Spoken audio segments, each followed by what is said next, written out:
자, 저희는 두 번째 이슈로 가겠는데요. 오늘 한동훈 대표가 처음으로 어떤 공식 입장을 냈습니다. 오늘 확대 당직자 회의를 했는데 오늘 네. 지원님도 참석하셨죠? 저는 뭐 다른 사정이 있어서 가질 못했고요. 왜 빠져요? 이렇게. 네. 지금 전략부 총장이 이렇게 빠지면 예. 뭔 일이 있었는데 빠졌습니까? 반대하겠습니다. 되겠습니까? 그래서 지금 반대하겠습니다. 이 엄중한 시기에 전략부 총장이 지금 빠져갖고 지금 되겠어요? 좀. 근데 어떻답니까 오늘 회의? 오늘 그 확대 당직자 회의 한동훈 대표 모두 발언이 굉장히 좀 의미심장한데요. 이 특별감찰관 문제를 집중적으로 거론을 했습니다. 네. 기존에 이제 국민의힘의 당론은 8년 전에 북한 인권법이라는 게 어렵사리 통과가 됐습니다. 근데 그 북한 인권법의 가장 핵심적인 내용은 뭐냐? 북한 인권재단을 발족시켜서 통일부 산하에 그래서 여러 가지 활동을 해 나간다. 북한 인권법의 핵심은 바로 그 재단이에요, 재단. 네. 근데 그 재단을 뭐 여당 추천 이사, 야당 추천 이사, 뭐 이래가지고 그 이사진이 구성이 돼야지 재단이 어디 등록도 하고 공식 출범도 하고 활동도 할 거 아닙니까? 근데 민주당이 북한 인권법은 합의를 해줘가지고 통과를 시켜놓고 그리고 나서 자기들이 추천해야 될 이사는 추천을 안 하고 있는 겁니다. 네. 그러다 보니까 이 특별감찰관 문제하고 북한 인권재단 문제는 별개 사안이에요. 네. 별개 사안인데 국회에서 원내 전략, 원내 대책하는 과정에서는요. 기브 앤 테이크가 있어야 되잖아요. 그러니까 별개 사안이지만 이걸 이렇게 링크를 거는 경우가 왕왕 있습니다. 네. 그래서 국민의힘이 이 특별감찰관은요. 15년 이상의 경력을 가진 법조인들 있잖아요. 변호사, 검사, 판사 출신들 이런 사람들 중에 여야 합의입니다. 세 사람을 추천해서 용산으로 보내면 네. 그중에 한 사람을 대통령이 임명하게끔 돼 있어요. 네. 그런데 이 특별감찰관이 지금 문재인 때부터 해가지고 계속 지금 없는 거 아니에요. 네, 그렇죠. 박근혜 정부 말기에 이석수 특별감찰관 이후 없죠. 개점 휴업 상태입니다. 문재인 5년 동안 이걸 안 했어요. 사무실은 있다더라고요. 네, 사무실 있고 1년에 뭐 몇십억 예산이 나가는데도 이걸 그냥 그렇게 그래서 이걸 정상화하는 방안으로 그 여야 합의 특별감찰관 3명 추천인데 근데 국민의힘이 북한 인권재단 이사, 야당목 이사를 당신들이 추천을 해줘야지 이 특별감찰관 3명의 여야 합의 이것도 할 수가 있다. 이렇게 조건을 걸어놨단 말이에요. 네. 이게 기존에 이제 국민의힘의 당론이었는데 네. 한동훈 대표는 현재의 어떤 시국, 이 엄중한 시국을 보면 오늘도 그 얘기를 했어요. 11월 15일 이재명 대표의 공직선거법 위반 1심 판결 이전에 여사 문제를 어느 정도 해결해 놔야지 그 판결로 인한 어떤 정치적인 기회를 우리가 10분 활용할 수 있지 않겠느냐. 네. 그런 차원에서 하나의 구체적인 솔루션으로 생각한 게 특별감찰관입니다. 아하. 특별감찰관. 그 민주당이나 야당이 주장하는 특검법, 여사 특검법을 하자는 게 아니고 네. 특별감찰관인데 근데 북한 인권재단 이사하고 걸어놨던 링크는 이제는 풀어야 되지 않겠느냐. 그건 그거대로 추진해 나가고 이건 이거대로 해야지 자꾸만 그 링크를 풀지 않고 있으면 특별감찰관조차도 하지 않으려고 하는 거 아니냐. 이렇게 인식될 수밖에 없다 하는 거죠. 이 특별감찰관이 아마 여러분들 도대체 뭐 하는 거야? 라는 의문을 가지고 계실 텐데요. 특별감찰관은 대통령과 대통령 친인척들에 대한 어떤 또 그다음에 수석비서관 이상 들에 대한 이제 부패나 이런 행위들을 이제 감시하고 감찰한 조사하는 그런 역할을 하는 게 바로 특별감찰관입니다. 네. 그러니까 지금 현재 있는 수석비서관급 이상과 그다음에 대통령 친인척, 그렇죠. 부인의 친인척 이 사람들에 대한 이제 관리를 하는 거예요. 왜 이게 이제 필요하냐? 이게 이제 앞으로 어떤 그 대책 중에 하나로 나오는 거 아니겠습니까? 김건희 여사 관련된 대책 중에 하나가 참 옛날에는요. 조선시대에도 보면 창구할 때 이성계 들어서고 할 때 방원 들어서고 할 때 이 저 외척들을 굉장히 좀 감시를 많이 했잖아요. 맞아요. 조선시대에 뭐 거의 다 뭐 그 혁명 끝나고 나서 몰살시키고 뭐 이런 일이 많았잖아요. 그만큼 이제 권력에 어떤 면에서 보면 좀 개입을 하고 있다. 이런 이제 지적이 많았잖아요. 그래서 이제 지금 이 특별감찰관이 그 역할을 하는 건데 이걸 링크를 걸어놓으니까 물론 야당도 뭐 그 인권 인사 지금 참 안 하는 것도 문제가 있습니다만은 네. 그 한 대표가 오늘 이제 이걸 풀자 이거부터 우리가 하자 국민들에게 자 합니다. 근데 여기 대해서 오늘 추경호 원내대표가 조금 전에 이게 문제에 대해서 조금 태클을 걸고 나왔습니다.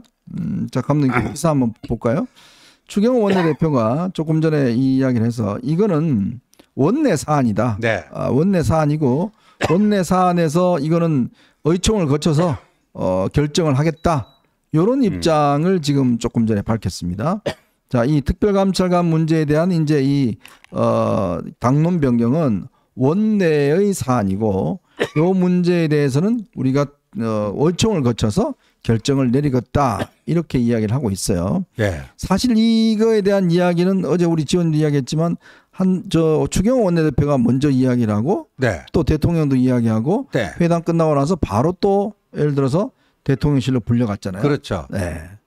네. 근데 저거 자체가 뭐 특별히 문제 있는 발언은 아니에요. 최종 결정은 의총에서 결정을 해야 되겠죠. 네네. 그럼 108명의 의원들이 북한 인권재단 이사 추천과 관련된 링크를 해제할 것인지 링크를 풀 것인지 유지할 것인지 네. 해제인가 유지인가 어떤 게 더 나은가 그거 가지고 뭐 충분한 토론과 논의를 거쳐서 이 뭐 필요하면 뭐 다수결 원칙에 따라서 뭐 이렇게 정할 수 있다고 보고요.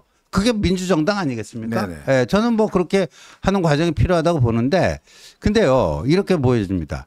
지금 특별감찰관을 해야지 특검의 그 공세를 저는 효과적으로 방어해낼 수 있다. 네. 저는 그렇게 생각을 해요. 제도적인 그 방지책입니까? 예, 특검 공세를 저지하기 위해서라도 특별감찰관은 좀 수용을 해야 된다. 네. 그런 입장인데 한번 보시자고요. 저 링크를 풀면요. 이 국면이 쫙 바뀝니다. 특별감찰관 커밍 순 이렇게 되잖아요. 네. 특별감찰관 커밍 순. 그럼 여야가 합의할 수 있는 3명의 인물이 누구인가. 네. 여당은 누구를 추천하려고 그러고 야당은 또 어떤 인물들을 추천하려고 그러고 누구누구가 거론되는데 그 면면을 보니까 어디 야당 저기는 뭐 민변을 했고 뭐 했고 과거 무슨 판사 출신인데 판례를 보니까 뭐 어떤 뭐 판결을 했고 뭐 이런 것들이 쭉 기사화가 될 거예요. 그렇지 않겠습니까? 그러면 여야 합의가 또 가능한 3명의 인물은 누구인가 하면서 3명이 여야 합의로 딱 이제 될 때까지 상당한 이제 그 정치 여의도 정치에 첫 번째 관심이 그쪽으로 쏠리고 그리고 3명을 이제 합의로 해서 추천해서 저 용산으로 보냈잖아요. 네. 그럼 3명의 인물 중에 우리 대통령께서는 누구를 또 픽하실 건지. 네. 예. 뭐 거기서 또 뭐 많은 뉴스가 생산될 것이고 그러면 딱 대통령이 한 명을 딱 임명을 하면은 그 사람은 그럼 첫 번째 특별감찰관의 1호 업무로서 어떤 거를 또 픽을 할 것인지 명태균 이거를 할 것인지 또 뭐를 할 것인지 예? 뭐 등등 여러 가지 것들이 이게 돼요. 그러면 그러면서 이제 그 여사님도 특별감찰관의 조사를 받을 수 있다. 네. 뭐 이런 얘기들이 계속 뉴스가 생산이 됩니다. 아마 많은 분들이 특검하고 헷갈리셔 버릴 것 같아요. 그렇죠. 바로 뭐 그겁니다. 특검 한다잖아. 네. 뭐 특검 뭐하러 해? 그렇죠. 뭐 이런 어떤 이슈의 어떤 프레임 전환이 가능하다라고 생각이 들고 이런 또 그다음에 이렇게 되면 의원들 입장에서 보면 특검의 반대표를 던질 수 있는 정책 명분을 얻는 겁니다. 그렇죠. 아무것도 하지 않으면서 저 보세요. 저 야당하고 똑같이 하지 말고 특검 반대하세요라고 이야기를 하면 아마 의원들 입장에서 보면 그 쉽지가 않을 거예요. 자, 그런데 자 이런 거 한다. 지금 특검 만들고 말이야. 김건희가 사과하고 하는데 그런데 뭐 특검이 필요하냐? 네. 라는 정책 명분을 제공해 주면 그럼요. 아마 의원들 거기에 찬성표 던진 사람이 없을 겁니다. 그럼요. 그걸 만들자는 거잖아요. 네. 그래서 대책을 만들자는 거 아니겠습니까? 네. 무조건 안 돼. 다 막아. 이거는 무슨 진짜 무슨 대통령의 명령마음에 움직이는 그런 사람들이 아니라 네. 국회의원들도 다 본인들의 헌법기관으로서 좀 여론 수렴을 해야 되는 거 아니겠습니까? 그러니까 이거를 전략적으로 특별감찰관을 임명해서 국민들이 보실 때 그러면 이제 내부의 어떤 좀 감찰을 하네? 예. 라는 느낌이 들면 특검도 희석화될 수가 있어요. 바로 그겁니다. 그러니까 이게요. 그리고 특별감찰관이요. 강제 수사권은 없어요. 그러니까 이제 조사의 한계는 분명히 존재합니다. 근데 뭐 지금 우리 뭐 감사원도 뭐 비슷한 건데 근데 말이죠. 이 특별감찰관이 조사를 해서 현행법 위반 그 정황이나 이런 게 나오잖아요. 네. 그럼 수사 의뢰를 할 수가 있죠. 그렇죠. 수사 의뢰까지 할 수가 있는 겁니다. 네. 제발 좀 전략을 좀 짰으면 좋겠습니다. 무조건 막아야 된다라는 것만으로는 이제 더 이상 통하지 않습니다. 이제 뭐 제2부속실은 뭐 저는 의미가 없다고 봐요. 너무나 오래 끌었기 때문에 도대체 이거 하나 만드는데 뭔 이게 세월이 이렇게 걸립니까? 1년이 걸려요. 예? 저는 정말 이해가 안 됩니다, 지금. 도대체 이거 하나 만드는데 무슨 이 세월이 오래 걸리면 국민들이 진짜 속 타서 죽을 것 같아요. 그렇죠. 예? 네. 진짜 이거 이제는 만들어봤자 소용없습니다. 전 정말 오늘 어디 그 칼럼 제목에 하여튼 문제를 키우는데 특별한 재주가 있는 윤 정권 이런 제목이 있어요. 중앙일보 고정의 논설이 있었죠. 중앙일보 오늘 칼럼에 그런 있는데 저도 그런 생각이 들어요. 별거 아닌 문제를 정말 잘 키우는 능력은 뛰어납니다. 예? 아니 진작 해버렸으면 이게 문제가 이게 됐겠습니까? 전 정말 답답한 게 그거예요. 옛날에 총선 때도 저 황상무 문제, 이종섭 문제 그거 좀 제때제때 해결했으면 이렇게 선거가 됐겠냐고요. 네. 예? 다 물러 터지고 전부 다 문제가 다 한 다음에 그냥 뒤늦게 하면 아무 소용이 없지 않습니까? 사과도 진작 했으면 아무 문제 없는데 뒤늦게 사과 총선 끝나고 사과하면 뭐합니까 그게? 아무 의미 없지 않습니까? 이부속실 이미 국민들 머리 내려 속에는 더 이상 이제 없어요. 그거 만들어 놓고 다 했다라고 이야기하면 안 되는 거 아닙니까? 그러니까 새로운 거를 좀 만들자는 겁니다. 특별감찰관 하고 하자는 건데 또 타이밍 놓치면 네. 이제는 국민들이 더 이상 인내심을 발휘할 수가 없습니다. 그러니까요. 그리고 이제 특검은 고소하고 이제 특별감찰관 이게 9월 대통령이 기자회견인가요? 그때 분명히 얘기하셨어요. 국회에서 보내주면 한 명 임명할 거다. 그때 대통령은 또 한동훈 대표와의 면담에서 그거 북한 인권재단 그 링크 걸려 있는 거 그것부터 먼저 해결해야 되는 거 아니냐 이런 입장을 표명했다는데 그날 아침에 추경호 원내대표가 최고위에서 그 얘기를 하더라고요. 근데 그 링크마저 안 푸는 거는 이건 특감마저도 특검은 고소하고 특별감찰관마저도 이거는 하고 싶지 않아 하는구나. 뭐 하려고 그러는데 뭐. 그러면 이것도 안 되고 저것도 안 되고 다 엑스표. 그냥 이대로 영원히? 우리가 다수 의석이면 다 모든 거 엑스표 칠 수 있어요. 예? 예. 그리고 그 엑스표 치는 거에 국민 여론 한 절반이라도 동의해주면 다수 의석이고 국민 여론 한 절반의 동의가 있으면 모든 거 다 엑스표 치는 현재 용산과 친윤의 전략이 현실적으로 통용될 수 있습니다. 근데 그렇지가 않잖아요. 그냥 우리 이대로 살게 놔두세요. 그러니까 특감조차도 특별감찰관조차도 이제 안 하고자 하면요 엉뚱하게 이제 특검에서 뚫릴 수도 있습니다. 네, 참 안타깝습니다. 자 이런 문제들을 뭐 해결해야 되는데 참 이게 해결이 안 되고 있으니 깝깝할 나름입니다.